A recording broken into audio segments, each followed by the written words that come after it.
नमस्कार मित्रांनो, मी रामप्रसाद डोईफोडे. आपण पाहता राजकीय निरपेक्ष विश्लेषण ॲक्टिव्ह राजकारण या यूट्यूब चॅनल मार्फत आपले सर्वांचे स्वागत. आणि आजच्या राजकीय विश्लेषणाचा मुख्य मुद्दा आहे ब्रेकिंग न्यूज. राजकीय विश्लेषण. तू आहेस तुझा पतनाचा शिल्पकार. उद्धव ठाकरेंना विरोधकांचे खडे बोल. या संदर्भामध्ये सविस्तर माहिती या व्हिडिओच्या अंतर्गत पाहूया. तर चला पाहूया. नमस्कार मित्रांनो, ॲक्टिव्ह राजकारण मध्ये आपले स्वागत. कधी कधी गोविंदाचं गाणं आठवतंय. मैं रस्ते से जा रहा था, मैं भेलपुरी खा रहा था, तुझे मिरची लगी तो मैं क्या करू. आजकाल हे गाणं सारखं आठवायला लागलंय. कारण जगात कुठे काही झालं तरी ज्यांना मिरची लागते ना, ते म्हणजे उभाटा शिवसेनेचे उद्धव बाळासाहेब ठाकरे पक्षप्रमुख. चला आजच्या व्हिडिओच्या माध्यमातून ही सर्व बातमी शेवटपर्यंत पहा. विश्लेषण. उद्धव ठाकरे वारंवार मातोश्रीवर पत्रकार परिषदा घेतात. विषय काही असो.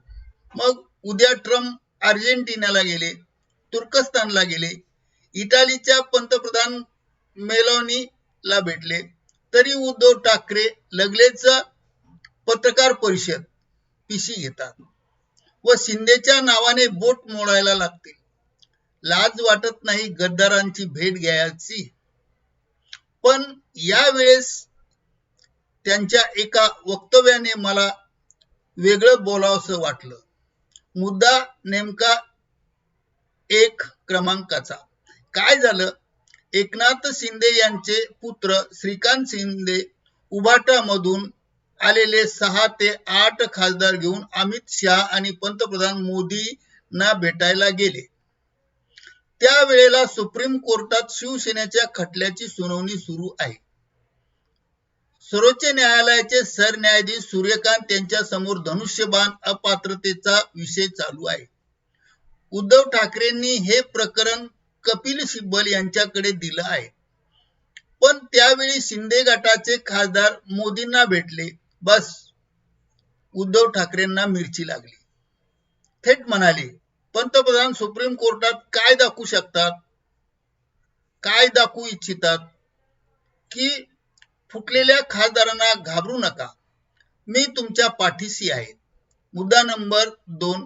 भिवू नकोस, मी तुझ्या पाठीशी आहे. स्वामी समर्थ. भिवू नकोस, मी तुझ्या पाठीशी आहे ही स्वामी समर्थाची शिकवण आहे. संकटात माणसाला धीर देतात. याच संप्रदायात सद्गुरू वामनराव पै यांचं एक वचन आहे, तू आहेस तुझ्या जीवनाचा शिल्पकार. आणि मला वाटतं हेच वचन आज उद्धव ठाकरेंना कुणीतरी सांगायला हवं. कारण तुमच्या पतनाचे शिल्पकार दुसरे तिसरे कोणी नाही तर तुम्हीच स्वतः आहात.